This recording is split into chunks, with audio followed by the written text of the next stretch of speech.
Hey guys, welcome back to Planet Tyro. I'm your host Donald Wonder, and you're back here with me for the Year of Lupin. Here on the Year of Lupin, we're talking about all the Lupin animated features, TV shows, what have you, and we're doing that all this year 2016. Last time, if you missed it, we spoke about the Hemingway Paper Mystery, which was a Lupin movie TV special that was pretty interesting, had some potential. Click on the YouTube card on the right hand corner if you missed it. Go back and watch that video and all the other previous Lupin movies that followed before it. We're moving forward now to discuss the 1991 movie TV special called Napoleon's Dictionary, or Steal Napoleon's Dictionary. And the plot to this movie is that the world government, well, all the world governments, the different nations like Europe, Britain, America, they're all having this big discussion about how they're all having these financial problems and they need to bail each other out, and they're looking for advice. And apparently there's this big treasure that is called Napoleon's Dictionary. Napoleon had a dictionary, and in this dictionary it has a clue to this treasure that's worth billions of pounds or dollars or whatever.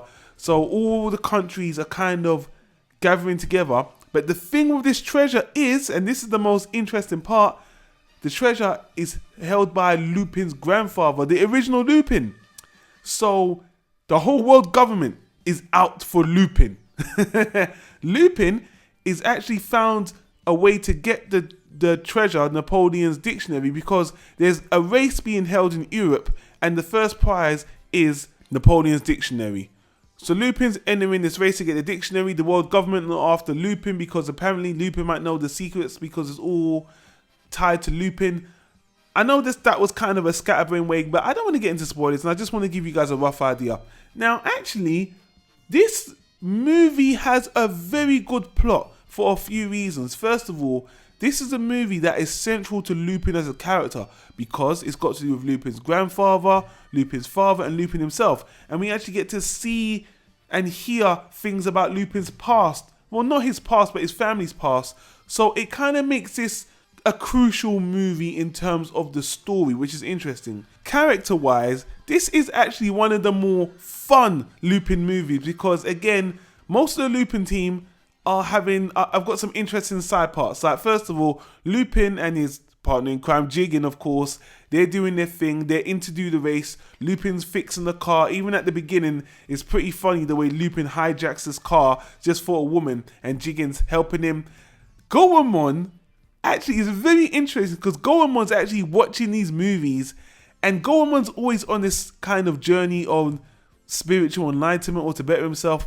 But he becomes even more weird in this movie because he's watching these old samurai movies and he's using all these quotes. He's kind of irritating in a fun way in this movie because his usual quiet self is even a little more obnoxious because he's been watching these movies and he's using these quotes and he's always, oh, why am I helping Lupin? Or Lupin's disgusting. But he comes off a bit funny. So one of the best parts of this movie actually is Lupin and Zenigata.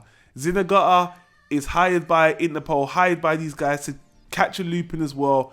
But halfway through the movie, Lupin and Zenigata have this funny back and forth, and then Lupin actually does something to Zenigata, which makes it very, very, very entertaining. And this was one of the bigger movies where Zenigata is not really just the man on the side chasing Lupin. He's actually kind of integral. So this is kind of fun. I really like this movie just because it's very core to what I expect a Lupin movie to be. A lot of fun, more about Lupin as a character, a lot of things going on, and it's everything you want in the Lupin movie is here. But one of the biggest qualms I have in this movie is Fujiko, actually. Now, Fujiko in most of these movies is always going for the rich guy on the side. No different here. But actually, she's more or less the throwaway character in this movie. She's just on the side. She always integrates into the story at the end. But when she integrates at the end, she just comes off more bitchy than ever. Like, she just is a complete... This movie didn't do well for her. And actually, let me speak about the animation because Fujiko, through all the Lupin movies I've seen, she's animated very beautiful, voluptuous, but in this movie, her character design wasn't very good. The animation on the whole for this whole movie is the biggest letdown. It just doesn't look great. And it's a TV special and they didn't put a lot of money into it. So it's it's like a very long version of a TV series. That's what it just looks like. Again, it's not terrible, but if the animation was better, this would actually be one of the most enjoyable Lupin movies I saw, because story-wise, and I have to focus on the story, it's actually very, very, very, very fun. But the animation does make it like, oh man, I wish it was a little bit better. Again, I know I say this a lot, but if this movie was done in 2016 today, or even 2014, 15, in the 2010s, this would be fantastic. I have no doubt about it, especially when we get to those movies in the later decades. We're going to see how good it is visually. But putting that to a side, I watched the Japanese dub with English subtitles. It was fine. I've complained about the Japanese voice actor for Lupin, which I know he's very loved by a lot of the fans. He just comes off super aloof, like too aloof. Like he even like, I can't explain it. When he's talking as Lupin, he's on a different plane than the other characters. I know it's Japanese. I'm not even a Japanese speaker, but it's so odd.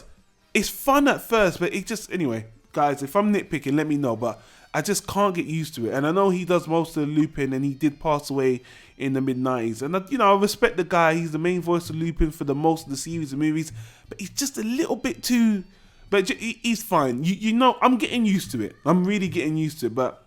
So, the sound with the music is not... They use the same kind of themes, which is okay. The opening theme was okay. They don't do a lot with the music. But let me just skip to the end. The last part of the movie, it ends on a really fun... I mean, the main word that comes to my mind with this movie is just fun. The animation holds it back, but I liked how fun it was. I was laughing a lot. If this movie was an English dub, and I'm not sure if there's an English dub out there, this would be even better. And I know Funimation's actually, I think they have the rights to this, so they might actually redub it or something. But this movie is a lot of fun, and it's core to the story. The only other negative I'll give to it is that the movie ends, the very last scene, it just kind of cuts off at a point where it's like, what happened to these guys? It just kind of stops.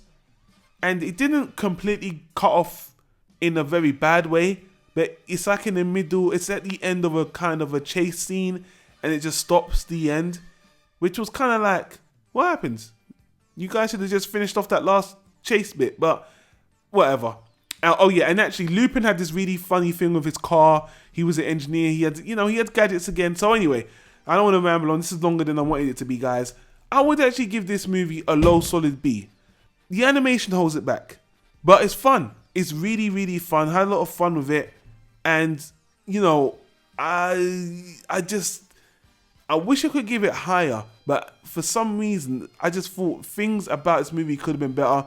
But so far, I think this is still one of the best I've seen so far, story-wise and plot-wise. It's a lot of fun, and I'm coming away from this movie thinking this movie is very true to Lupin as a character, to Lupin as a TV series. It just feels like a really good episode extended to a movie. I think that's the best way I could put it. But anyway, guys, if you watch this movie, let me know what you think. Leave a comment in the comment section down below.